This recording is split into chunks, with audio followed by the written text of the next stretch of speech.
시청자 여러분 안녕하십니까? 8월 21일 수요일 KBC 뉴스와이드 시작합니다. K-팝, K-푸드 등 다양한 K-컬처 분야가 전 세계적으로 인기를 끌고 있는 가운데 K-뷰티를 포함한 의료 분야도 해외에서 관심을 모으고 있습니다. 이에 따라 의료관광 산업이 차세대 신성장 동력 산업으로 급부상하고 있는 상황인데요. 각 지자체들도 의료관광 분야 경쟁력을 갖추기 위한 노력에 나서고 있습니다. 오늘은 신삼시 광주권 의료관광협의회장과 함께 우리 지역 의료관광 산업 현황을 진단하고 미래를 전망해보는 시간 갖도록 하겠습니다. 회장님 안녕하십니까? 네, 안녕하십니까? 자, 지난 2020년 이후에 코로나19가 대유행을 하면서 의료관광 산업이 주춤했습니다. 최근에 이제 다시 회복세를 보이고 있다고 하는데 얼마나 좀 상황이 나아졌는지 좀 궁금합니다. 예, 현재 의료 관광을 위해서 저희 광주 지역을 찾는 외국인들은 팬데믹 이전에는 5,476명이었는데요. 팬데믹 기간 중인 2020년도에는 1,010명으로 아주 줄었습니다. 그렇지만 작년 말 기준이죠. 2023년에는 3,121명으로 서서히 회복 중에 있습니다.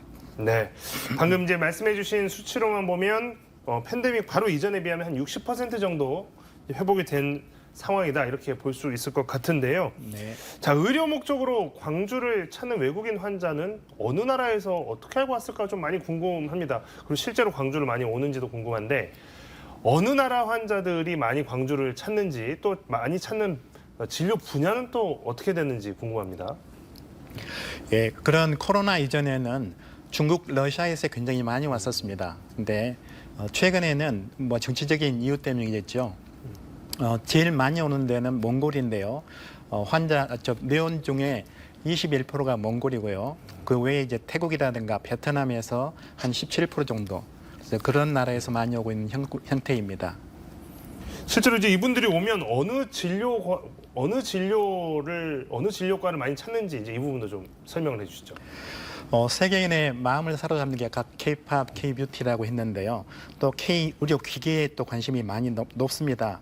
그런 덕분인지 한국을 찾는 해외 의료 관광객 중에서 피부과가 35%로 제일 높고요. 그 다음에 성형외과를 찾는 것이 한 17%, 이런 식으로 미용 성형외과가 절반 이상을 차지하고 있습니다. 역시 이제 뭐 K-뷰티라고 하는 표현도 이제 굉장히 많이 쓰이고 있는데 그런 쪽과 관련해서 의료 산업, 의료를 받기 위해서, 의료 서비스를 받기 위해서 많이 한국을 찾고 있다, 또 광주를 찾고 있다 이렇게 볼 수 있을 것 같습니다. K-뷰티 말씀해 주셨는데요.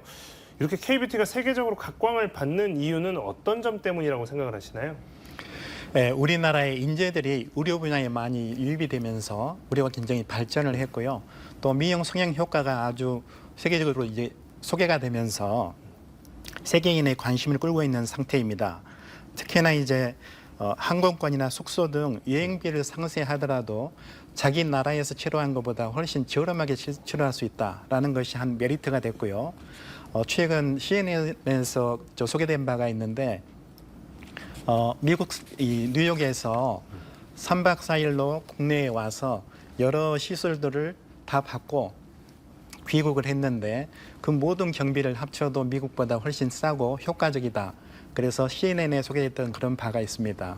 네, 이게 아까 뭐 여행비를 상쇄하고도 남을 정도로 우리나라 이제 의료비, 그 의료질은 굉장히 높은데 또 의료 비용은 현격하게 싼.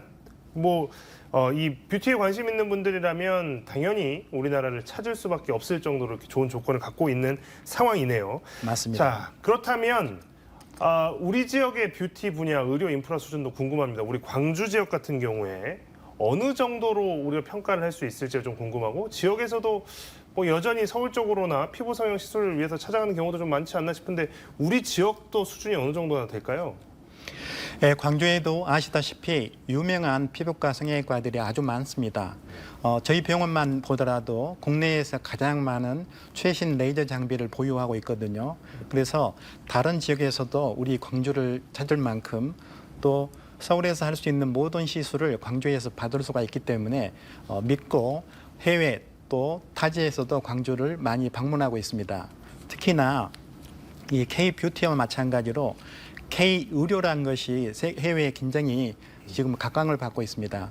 레이저라고 하면 대부분 국내에서는 수입을 했던 게 지금까지의 추세였습니다마는 15년을 전후로 해서 최근에는 국내 레이저 업계가 세계 레이저 시장의 한 절반을 차지할 정도로 아주 많아졌습니다. 또 높은 이 퀄리티로 고가에 팔리고 있거든요.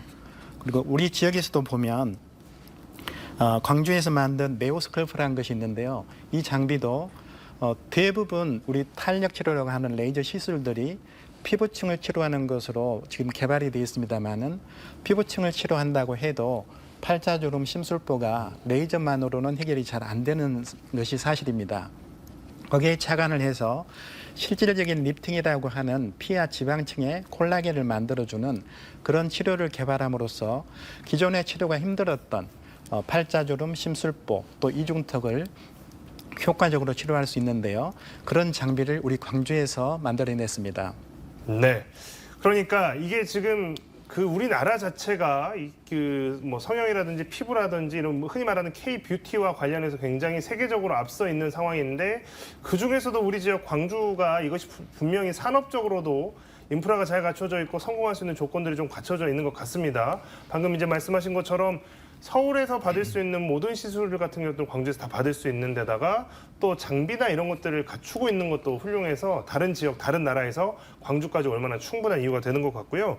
조금 전에 이제 이야기해 주셨던 것처럼 이중턱, 팔자주름, 심술보라고 우리가 이야기를 하죠. 이제 이런 부분들에 대한 것들도 이미 그런 의료기까지 레이저 치료기라든지 이런 것들까지도 굉장히 발전되어 있다 이렇게 이해를 하면 될 것 같습니다. 저도 굉장히 잘 이쪽 분야에 잘 몰랐는데 지금 회장님 설명을 듣고 보니까 우리가 이 지역에서 산업으로 충분히 승산이 있겠구나라고 하는 생각이 듭니다. 맞습니다. 네, 작년이었습니다. K-뷰티 의료 체험을 위해서 광주를 불가리아 기자단이 찾아왔었습니다. 그때 한 기자의 피부암을, 그러니까 불가리아 기자의 피부암을 이렇게 소개를 하시면서 직접 발견하셨던 이야기 이런 것도 굉장히 언론을 통해서 좀 알려지고 했었는데요. 그 이야기도 좀 해주시죠. 한국기자협회와 저희 광주권 의료관광협회가 MOU를 맺었습니다. 그 일환으로 불가리아 신문, 방송, 기자단 5분을 초대를 했는데요. 그분들이 오셔서 광주의 의료 시스템과 시설 또 새로운 장비인 네오스코프 시술을 받기로 했었는데 시술을 받다 보니까 피부암이 있는 것을 발견을 하고 국내 여건상 자국에서 치료하도록 권해드렸습니다. 네, 다행히도 가서 암 수술 치료를 잘했다고 그런 감사의 편지를 보내왔었습니다. 또 그때 이 장비를 꼭 투입하고 싶다, 자기들한테 기회를 달라 했는데요. 지금 그런 수출을 위한 FDA 또 CE 과정을 지금 밟고 있는 중입니다. 네, 불가리아 기자단이 한국에 와서 또 광주에 와서 이렇게 의료 산업의 인프라들을 이렇게 쭉 견학을 하다가 피부암이 발견이 돼서 이제 실제로 수출에 대한 상담으로까지 이어졌다고 하는데요. 역시 또 우리 K 의료에 대한 것들, 특히 이제 광주 지역의 훌륭한 의료 인프라, 또 의료인들의 이런 진단을 받고 또 위상을 높이게 된 계기가 아니었나 싶습니다. 자, 지역의 미래 산업으로 의료 관광 어떻게 전망을 할 수 있을까요? 서울이나 수도권도 그렇고 부산, 울산, 경남권도 그렇고 이제 국내 경쟁력도 인프라가 많고 인구가 많다 보니까 그쪽과 과연 경쟁에서 이길 수 있을까라는 생각도 좀 드는데 우리 지역의 미래 산업으로서 의료 관광의 수준, 그 경쟁력 어떻게 이해하면 되겠습니까? 예, 광주는 성형외과, 피부과, 또 한방의원 그리고 여러 병원들 또 국립대가 큰 병원이 2개가 있습니다. 그런 다양한 의료 분야에서 경쟁력 있는 인프라를 이미 갖추고 있기 때문에요. 국내외 의료 관광객을 충분히 유치할 수가 있습니다. 뿐만 아니라 우리 지역, 특히 광주 전남은 우리나라의 전통 문화와 또 자연 경관이 잘 보존되어 있습니다. 그래서 이런 의료와 지역 관광 사업을 같이 매치를 해서 그런 프로그램을 만들게 되면 다른 시도에서 할 수 없는 그런 인프라를 만들 수가 있습니다. 그래서 우리 관광 사업이 활성화되면 우리 지역 내에 숙박을 할 테고요. 또 음식이라든가 교통, 또 쇼핑 등 그런 다양한 산업 분야에 긍정적인 영향을 미칠 겁니다. 그렇게 되면 의료 관광객은 치료를 받는 동안에 우리 지역에서 소비를 하게 되고 우리 지역 경제에 큰 도움이 될 것이라고 생각합니다. 네. 자, 그런데 최근의 일이긴 합니다만 약간 이제 팬데믹 이야기도 잠깐 나왔고 팬데믹 기간 동안에 팬데믹 이전까지 쭉 성장세를 기록하던 우리 지역의 의료 관광 산업이 팬데믹을 계기로 급속히 한번 꺾였던 적이 있어서 또 걱정이 되지 않을 수가 없습니다. 최근에 이제 또 코로나가 급속히 국내에서 퍼지고 있다라고 하는 뉴스들이 많이 나오고 있는데요. 코로나의 이 유행 같은 것들 때문에 이제 이런 것들 감염병에 대한 우려나 이런 것들은 의료관광 산업을 추진하는 쪽에서도 어떤 늘 있을 수 있는 리스크로 생각을 하고 있어야 될 것 같습니다. 의료관광 분야에서는 이런 부분들, 감염병이라든지 이런 부분들에서 어떻게 좀 대응을 해야 되겠습니까? 우리가 코로나를 통해서 학습이 되고 체험을 했습니다. 그런 전염병 질환은 항상 그런 응급치료 시스템이 잘 관리가 돼야 됩니다. 통합된 관리가 필요한데요. 그래서 국가적인 그런 응급의료 시스템에 대한 관리 체계를 잘 갖춰야 될 것이 분명하고요. 또 그런 지금처럼 엔데믹 시대에 있어서는 고객들이 방문하는 모든 의료기관이 철저한 방역과 위생관리를 철저히 해야 할 겁니다. 그리고 방문하는 병의원 말고도 식당이라든가 또 숙박시설 등 모든 이 방문 분야에서 그런 수준 높은 방역을 유지하게 되면은 환자들에게 신뢰를 제공할 것이고요. 또 우리가 이미 학습이 되어 있습니다. 백신 맞았던 거에 대한 디지털화, 또 여행을 했을 때나 여행 중에 그 상태에 대한 보고 체계 이런 것들을 우리가 원격 진료로 할 수가 있다면 더 높은 신뢰를 얻고 엔데믹 시대에 앞으로 더 발전할 수 있는 계기가 될 수 있을 거라고 생각합니다. 네. 자, 의료 관광 산업이 정말 미래 먹거리를 자리를 잡기 위해서는 지금 산업 각 분야에서 일을 하시는 분들, 이런 분들뿐만이 아니라 지자체 또는 정부에서 많은 또 지원이 뒤따라야 될 것 같은데요. 지역의 의료 관광 산업이 활성화되기 위해서는 어떤 부분에서 지원이 이루어진다면 더 좋을까요? 예, 의료 관광은 우리 지역사회의 미래 먹거리입니다. 이미 높은 수준의 그런 의료 시스템을 가지고 있기 때문에 이를 발전할 수 있도록 지자체의 관심과 지원이 절실히 필요합니다. 우리 지역 의료의 인프라를 바탕으로 지역 관광과 같이 결합하는 다양한 프로그램을 개발해서 이를 효과적으로 세계에 홍보하고 마케팅한다면 국내외 의료 관광객을 유치할 수 있을 것입니다. 그래서 이 과정에서는 정부와 광주, 전남 그런 지역사회의 협력이 필요할 테고요. 또 하나는 그런 지속적인 서비스를 우리가 더 낮게 개선해 나가야 될 것이고 해외 네트워크 구축을 통해서 그런 중요한 역할들을 서로 컨트롤할 수 있는 그런 기관들이 필요할 거라고 생각합니다. 네. 자, 오늘 신삼식 광주권 의료관광협의회장과의 이야기는 여기까지 듣도록 하겠습니다. 회장님 이야기해 주셔서 감사합니다. 감사합니다.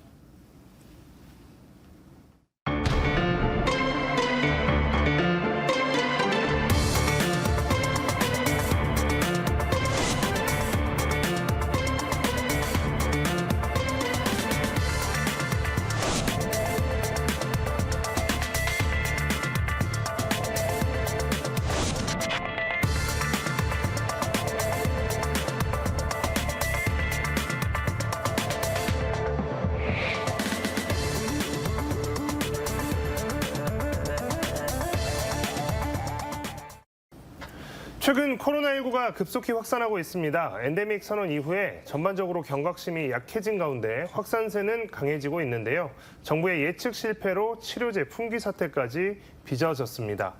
각급 학교가 개학을 앞두고 방역에 비상이 걸렸습니다.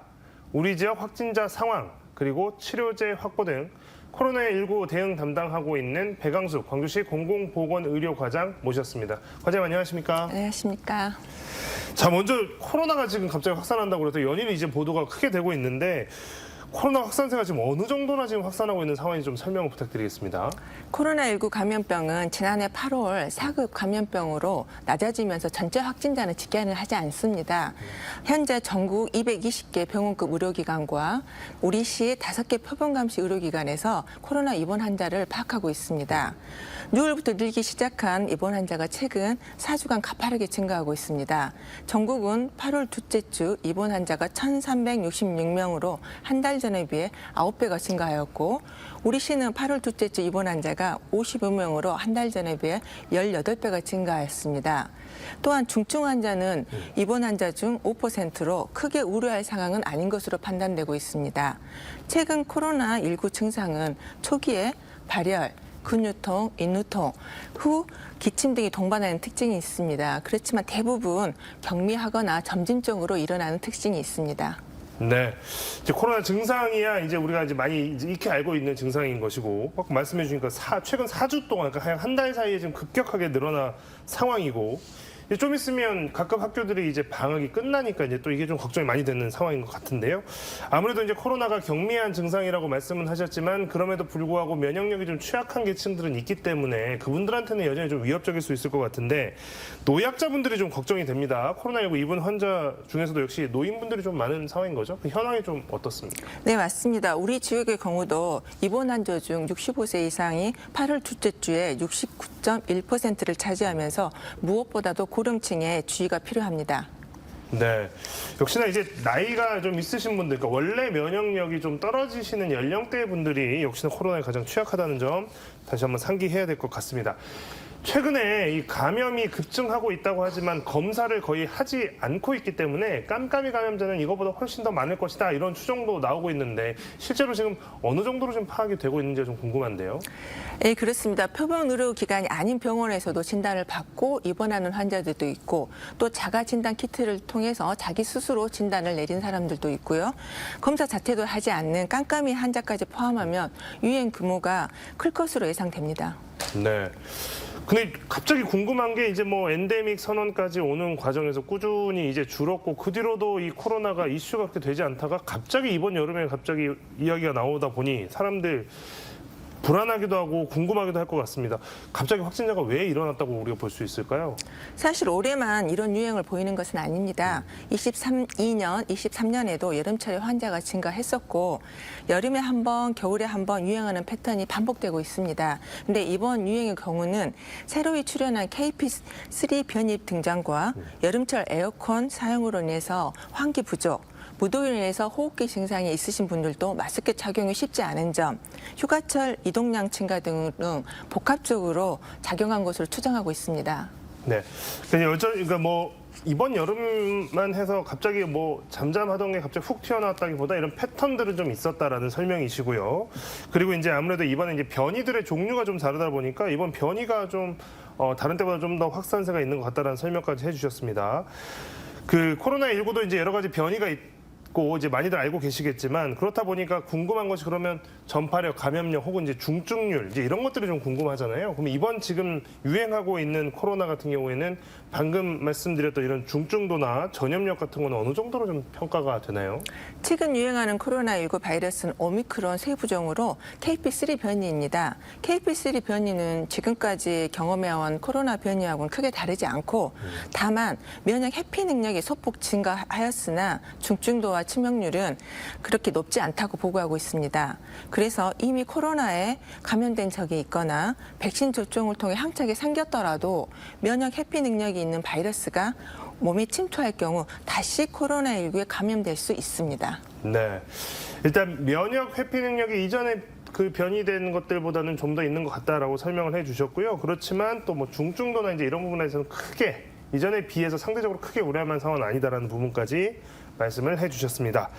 좀 전에도 아까 말씀드렸습니다만 이제 방학철이 끝나가고 개학이 다가오니까 이 확산세가 더 심해지진 않을까 하는 부분이 가장 우려가 되고 있는 상황인데요.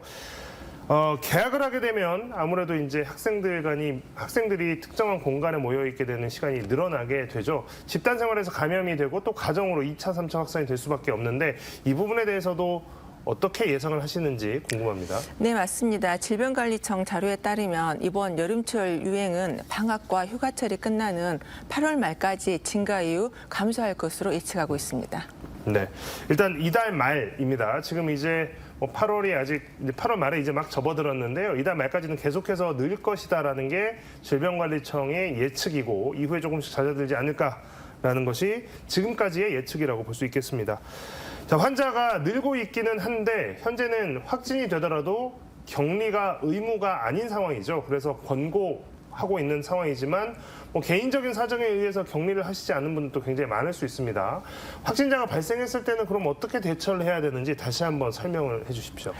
지난 5월 코로나19 위기 단계는 1단계로 하향 조정됐습니다.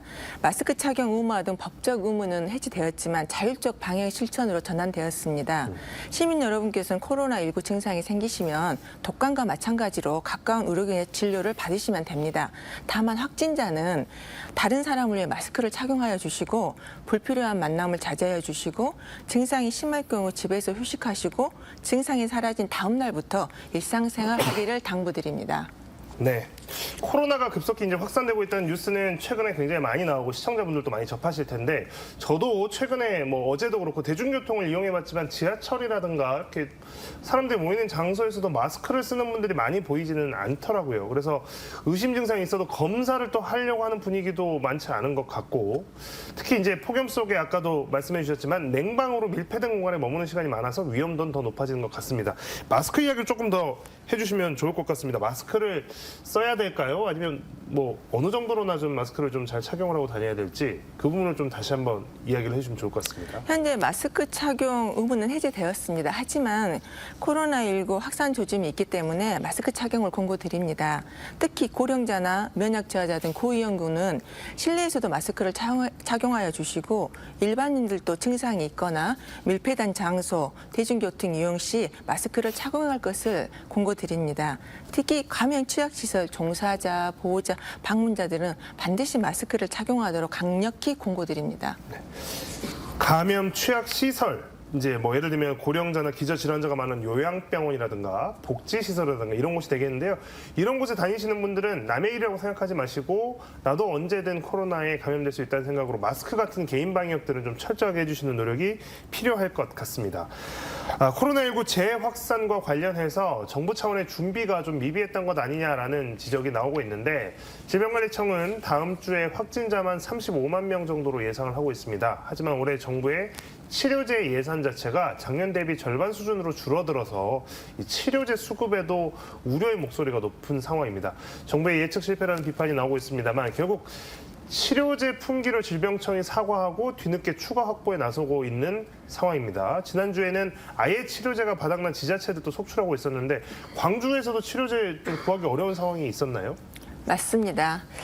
코로나19 치료제는 고위험군을 중심으로 처방됩니다. 처방 대상은 60세 이상 고령자, 12세 이상 면역 저하자 또는 특정 기저질환 보유자, 특정 기저질환 대상자는 당뇨, 심혈관 질환, 만성 신질환, 만성 폐질환 등이 해당됩니다. 이번 유행세가 지난해 여름 유행세를 상회하는 탓에 질병관리청의 공급이 원활하지 않아 시민이 불편을 겪는 것은 사실입니다. 이에 우리 시는 의사의 약사와 긴밀히 협력하여서 병원에서는 처방 기준에 맞게 처방하도록 안내하였고 보건소와 약국 간 실시간 소통을 통해서 현장의 문제점을 최소화하려고 노력하고 있습니다. 질병관리청에서는 치료제를 추가 확보하여서 8월 내 충분한 물량을 공급한다고 말하고 있습니다. 네, 일단 지금 갑작스러운 상황에 지금 치료제 품귀 현상이 일어났던 것은 맞고 다만 지금 질병관리청의 계획에 따르면 이달 안으로 부족했던 물량을 확보하는 것까지는 하겠다라고 하는 게 질병관리청의 계획입니다. 걱정되는 부분이 하나 더 있는데요. 지금 장기화되고 있는 의료 공백 상황 때문에 이 코로나19에 대한 치료, 특히 이제 중환자들 같은 경우에 치료가 제대로 되겠느냐, 중환자 응급 환자들이 치료를 제대로 받을 수 있겠느냐. 라는 생각이 듭니다. 이거 지금 감당할 수 있는 상황인지 좀 궁금한데 감당이 되는 상황인가요, 지금? 이제 앞에서도 말씀드린 것 같이 코로나19는 초기에 발열, 근육통, 인후통이 나타나고 대부분 경미하게 하고 점진적으로 나타납니다. 따라서 경증 환자는 동네 병원을 이용하시면 됩니다. 하지만 지금과 같은 의료 공백에서는 중증 환자가 문제입니다. 다행히 현재 유행 중인 KP3 바이러스가 중증도가 높지 않고 8월 말경 치료제가 충분히 공급되면 대응이 가능할 것으로 보고 있습니다. 네. 어찌됐건 지금 의료 상황이 지금 비상적인 상황이기 때문에 이 코로나 지금 중증도가 다행히 그렇게 높지는 않다라고 하지만 이 코로나 감염이 또 어떻게 확산이 되고 또 이런 것들을 지켜봐야 될 것 같습니다. 자, 올해 그러면 코로나19 백신 접종 한동안 이제 우리 기억 속에 잊고 살았는데 백신 접종 여전히 이제 하고 있는지도 궁금하고 올해 코로나19 백신 접종도 하는지도 궁금합니다. 예, 올해 코로나 백신은 24, 25절기 코로나19 예방접종은 신규 백신을 활용해서 10월 중에 실시할 예정입니다. 이번 무료 접종 대상자는 고위험군에 해당하는 65세 이상 어르신, 면역 저하자, 감염 취약시설, 입원 입소자이며 그에 접종을 희망하는 분들은 유료로 가능합니다. 65세 이상 어르신들은 독감 접종과 동시에 하기 때문에 가까운 위탁 의료기관에 방문하여 접종하시기 바랍니다. 시청자 여러분들 꼭 기억하셨으면 좋겠습니다. 이번 코로나 예방접종은 10월부터 10월 중에 시작이 되고 65세 이상 또 면역 저하자분들에게는 무료 접종이 지원된다고 합니다. 자, 마지막으로 이제 코로나 이제 중증도도 낮고 하지만 그럼에도 불구하고 안심할 수는 없으니까요. 시민분들에게 당부의 말씀 한 말씀 부탁드리겠습니다. 네, 코로나19는 감염력이 높은 호흡기를 통해 감염됩니다. 시민 여러분께서는 다음과 같은 코로나 예방 수칙을 지켜주시기 부탁드립니다. 흐르는 물에 비누로 30초 이상 손을 씻어주시고요. 2시간마다 10분씩 환기하여 주시고요. 기침할 때는 옷소매나 휴지를 사용하여 입과 코를 가려주시고 의료기관, 감염 취약시설 방문 시와 사람이 많고 밀폐된 실내에서는 마스크를 착용해 주시기 바랍니다. 마지막 발열 및 호흡기 증상이 나타나면 동네 병원을 신속히 방문하는 등 감염 예방 수칙을 지켜주십시오. 코로나19 치명률은 계절 독감과 유사한 0.1% 수준입니다. 그러나 최근 입원 환자 중 65세 이상이 비중이 높기 때문에 고령층의 경우 치명률이 높습니다. 그래서 코로나19에 걸리지 않도록 각별한 유의를 부탁드립니다. 네. 백양숙 광주시 공공보건의료과장과의 이야기는 오늘 여기까지 나누도록 하겠습니다. 과장님 고맙습니다. 감사합니다.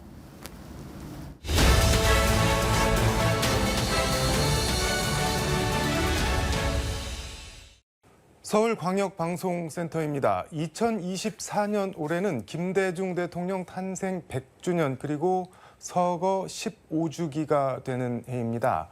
지난 일요일 서울국립현충원에서 15주기 추도식이 엄수됐는데 오늘 서울 광화문 프레스센터 국제회의장에선 김대중 평화센터 등 주관으로 김대중 대통령 탄생 100주년 포럼이 열렸습니다.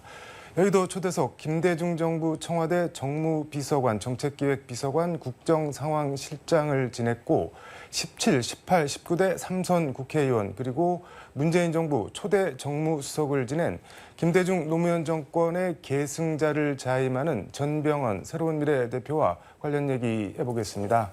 대표님 어서 오십시오. 네, 반갑습니다.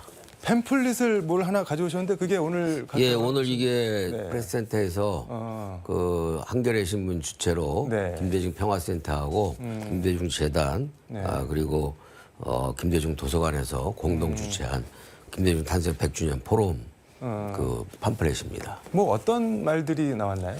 아무래도 지금 한반도가 그 김대중 대통령이 집권하던 네. 남북 6.15 정상회담을 통해서 네. 한반도의 평화 분위기가 무르익고 언제든지 북한을 갈 수 있는 날이 멀지 않았다라는 네. 그런 기대가 있었던 것과는 다르게 지금 상당히 남북 관계가 경색돼 있잖아요. 네. 그런 측면에서 현재 오늘의 그 남북 관계의 그 심각성과 문제점 네. 이런 것들을 좀 짚고 김대중 대통령이 걸어온 길 그리고 김대중 대통령께서 제시한 3단계 통일론 네. 등 그런 해법을 통해서 현재의 그 어두운 남북 관계의 그림자를 어느 정도 그 우리가 파헤쳐 헤쳐나갈 수 있을 것인가 네. 하는 그런 취지에서 이제 오늘 행사가 있었죠. 뭐 인사말 말씀해 주셨는데 축사자 명단 보니까는 권노갑 김대중 재단 이사장 그리고 노무현 재단 정세균 이사장 그리고 이재명 조국 김동연 경기지사 등 현역 정치인들도 이렇게 축사자 명단에 이름이 네, 와 있던데 있었습니다. 이재명 대표도 와서 축사를 했나요? 예, 이재명 대표는 오늘 뭐 최고위원이 있다고 35분 늦게 왔어요. 아, 네. 저는 그걸 보면서 네. 죄송한 얘기지만 역시 그 민주당과 이재명에게는 네. 김대중은 항상 뒷전이다. 세컨 초이스다 이렇게 느끼지 않을 수가 없었죠. 모든 분들은 다 시간을 지켜서 네. 10시에 참석을 해서 제 시간에 왔는데 특히 이재명 대표가 그 입장하는 그 시간에는 이 행사를 사실상 그 후원해준 김동연 경기도지사의 축사를 하는 도중에 들어와서 자리를 좀 산만하게 어지럽히는 그런 약간 결례가 있었다라는 말씀을 드립니다. 이거를 김동연 지사가 후원을 많이 해주셨나요? 그런데 예, 이 경기도가 기본적으로 후원을 했습니다. 그 연일 이재명 대표와 각을 세우고 있는데 이재명 당대표 연임에 대해서 명틀러의 출연이다, 뭐 히틀러의 비유를 했는데 조금 뭐 과한 거 아니냐 뭐 이런. 예.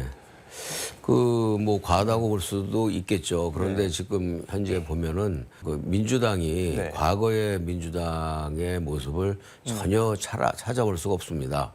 민주당의 흔적이 사라진 더불어민주당은 더 이상 민주당이 아니다. 저는 그렇게 주장을 하고 있고요. 특히 그 100년 전에 그 나치당의 출현과 히틀러에 등장했던 그런 그 사회적인 배경이나 정치적인 분위기가 매우 흡사하다. 지금은 히틀러를 매우 그 적그리스도라를 정도로 악마화로 하고 있지만 그 당시 독일 국민들은 절대적인 지지를 보냈던 것이거든요. 근데 지금 오늘날에 그 민주당이 완전히 그 다양성이 실종되고 그리고 이 비주류의 공간을 일도 허용하지 않는 그런 그 완전 일극 체제 그러면서 결코 그 북한의 그 이 김일성, 김정일, 김정은으로 이어지는 그런 우상화 분위기에 못지않는 그런 우상화 분위기가 있기 때문에 이거는 100년 전에 히틀러가 등장할 때의 그 분위기와 문화도 비슷하다. 사실 이번에 85% 이상의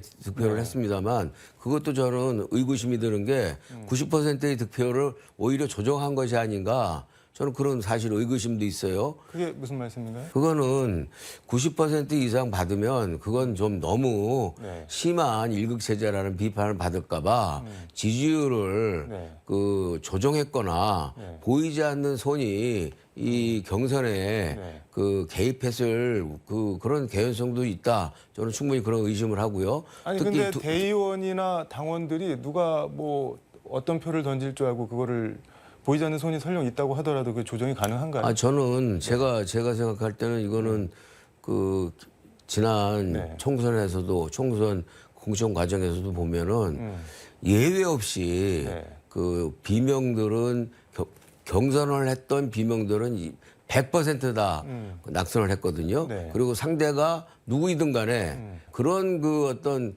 행태가 이번 전당대회에서도 좀 혹시 벌어진 것이 아닌가라는 의구심을 갖게 되는 거죠. 더군다나 정봉주 의원 같은 경우에 이건 상당히 충격적이다. 이것이 과연 믿을 수 있는 결과인가라는 부분에 있어서 의구심이 있다. 이런 말씀을 드리지 않을 수가 없습니다. 정봉주 의원이 미끄러진 거랑 이재명 대표 득표율이 조정이 됐다. 이거는 전혀 다른 얘기인 것 같아요. 다른 얘기가 아니고요. 결과 대의원들과 투표인단들이 투표한 결과를 집계하는 과정에서 그것에 대한 집계하는 과정에서의 공정성과 엄밀성이 어느 정도 보장이 되는가. 그거는 민주당 이외에는 아무도 모르거든요. 그런데 민주당은 지금 이미 완전히 그 이재명 일극 체제에다가 거의 우상화된 그런 문화를 갖고 있는 상태란 말이죠. 그런 상황에서는 그 어떤 그 개연성이나 가능성도 그 우리가 부정할 수 없는 그런 상황의 의구심을 충분히 낳기에 충분하다 이런 생각인 거죠. 이게 뭐 같은 선상 질문인 것 같은데 지금 1930년대 독일 뭐 괴벨스라는 그런 사람이 있던 독일하고 지금 2024년 한국을 비교를 같이 할 수가 있을까요? 이게 가능할까요? 그런데? 근데 저는 지금 분위기가 벌써 보십시오. 거의 그 이재명 이외에는 민주당에서 어느 누구도 일도 지금 발을 붙일 수가 없는 상황이에요.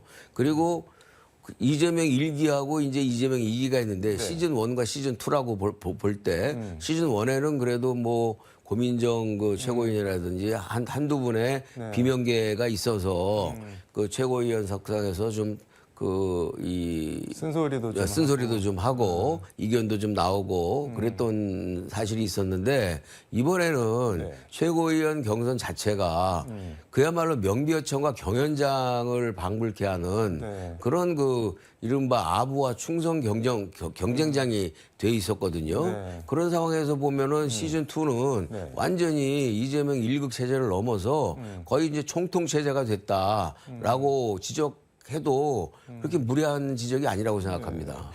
그 페이스북에 명틀러 출연으로 대한민국이 총체적 퇴행 위기에 빠졌다 이렇게 네. 쓰셨던데 그 정도로 보시는 건가요? 여러분? 예, 정치라는 것은 다양성이 가장 중요하고 네. 민주사회에서 민주공당에서의 그 어떤 경선이나 네. 그 이 정체성은 다양성의 공존입니다. 김대중 대통령 시절에 정말 카리스마가 대단했고 제왕적 대통령, 제왕적 총재라는 얘기를 들었지 않습니까? 그럼에도 불구하고 그 당시에는 우리 호남 그 광주 시민 여러분들이 한번 돌이켜 보면은 김대중 대통령님도요 네. 한 30% 내지 40% 약 35% 안팎의 비주류를 인정했어요.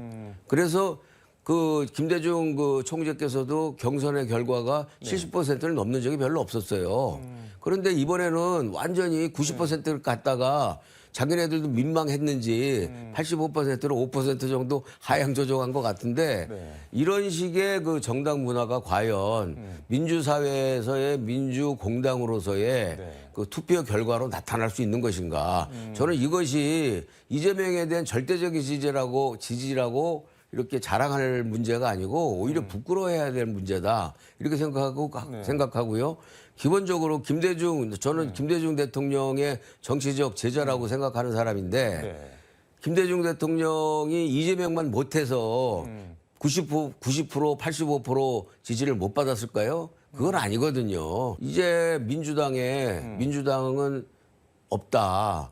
더불어민주당은 더 이상 민주당이 아니다. 민주당 흔적도 없이 사라지고 더불어민주당은 이재명 당일 뿐이다. 그러니까 뭐 정리를 하면은 지금의 민주당에는 DJ 정신도 없고 민주주의도 없다 뭐 그런 말씀이신 것 같은데 예. 무슨 말씀이신지 알겠는데 검찰 독재보다 더한 괴물 뭐 이런 표현도 쓰셨던데 이거는 지금 이재명 대표 민주당이 윤석열 정권보다 더 안 좋다는 건가요?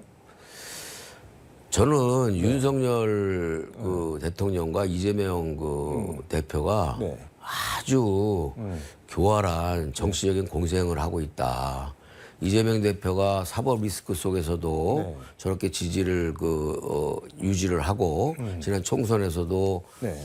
상당한 의석을 얻은 데는 윤석열의 완벽한 국정 실패가 그 반사 이익을 거의 독점하다시피 어찌됐든 제1야당의 위상을 갖고 있기 때문에 그 반사적인 이익을 민주당이 가졌던 것이고. 아니 근데 궁금한 게 그러면은 윤석열 대통령이 본인이 실패해서 이재명 대표를 밀어줄 뭐 이유 같은 게 뭐가? 결과적으로 네. 우리가 적대적인 공생관계라는 게 그런 것인 거죠. 네. 둘 사이에 실제 사이는 안 좋은데 그 둘이 서로에게 필요한 상황. 그것이 이재명의 승리가 아니라 저는 윤석열의 참패라고 생각을 해요.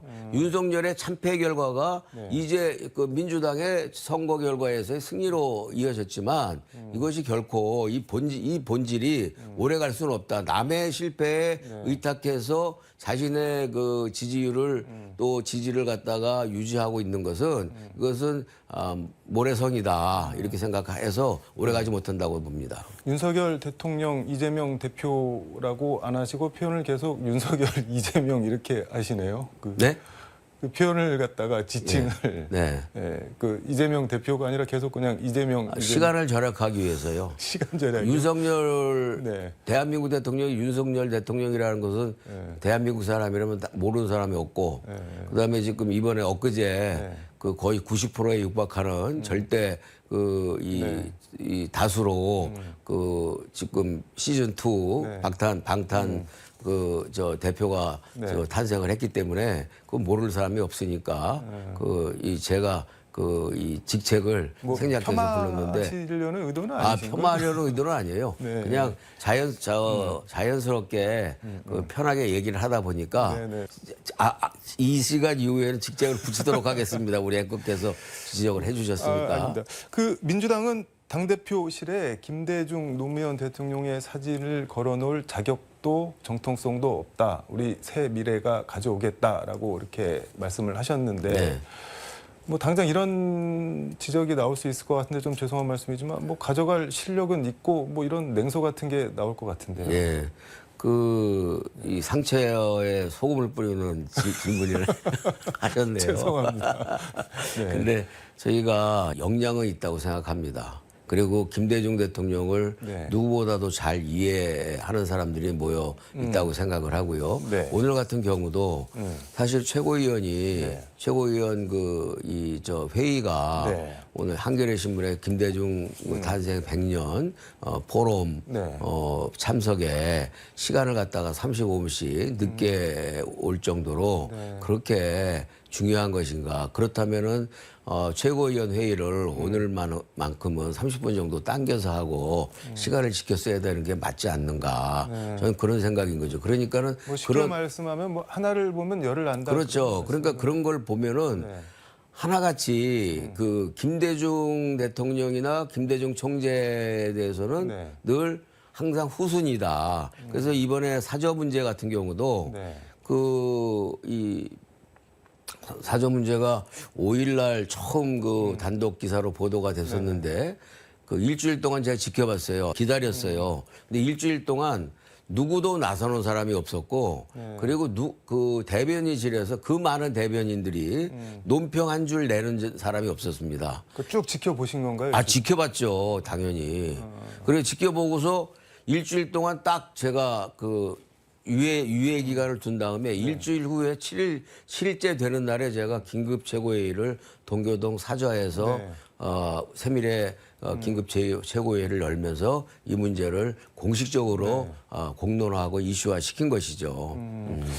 근데 저는 이거 뭐 개인적으로 궁금하기도 한데 그 1988년 김대중 총재 평민당 전문위원으로 정치를 시작을 하셨는데 보면은 87년 대선에서 김대중 대통령이 지고 92년에도 지고 정계 은퇴하고 영국 가셨다가 이제 오셔서 새정치국민회의 만들어서 이제 97년 대선에서 뭐 1971년에 박정희 대통령이랑 붙었던 것까지 하면은 사수 만에 대통령이 되신 거잖아요. 네, 네. 그 긴 기간 동안 네.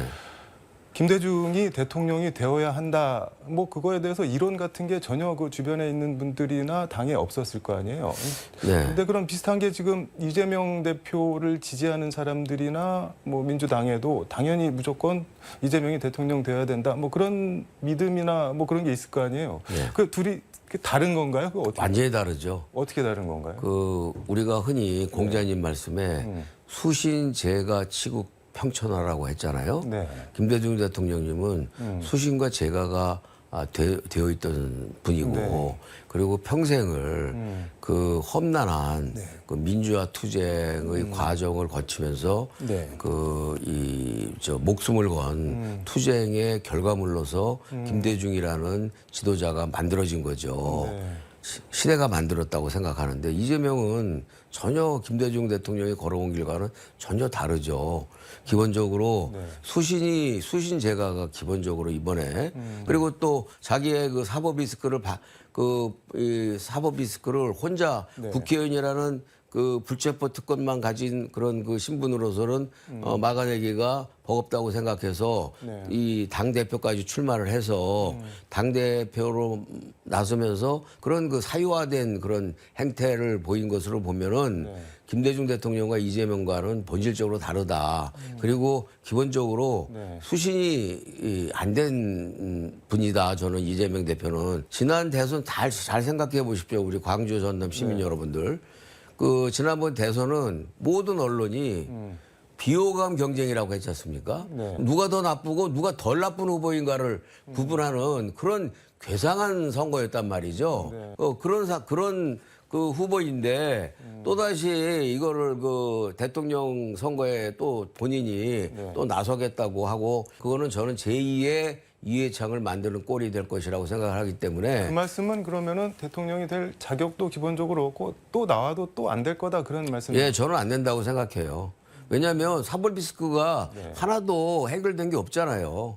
그리고 지금 법조계 전문 법조계 이야기를 들어보면은 10월 달에 나오는 1차 그 1심의 판결은 대부분이 다 그 무죄보다는 유죄로 나올 가능성이 높다라는 것이 일반적인 관측이에요. 그거는 뭐 지켜봐야 될 것 같고 예, 시간이 지켜봐야 지금, 되겠지만 네. 피선거권이 유지될 수 있느냐 없느냐조차도 불투명한데 내 다음에 대선에 또 나오겠다 그리고 또 그 사람을 그분을 대선 후보로 옹립해야 되겠다고 하는 분들은 정말 냉정하게 한번 생각을 해봐야 돼요.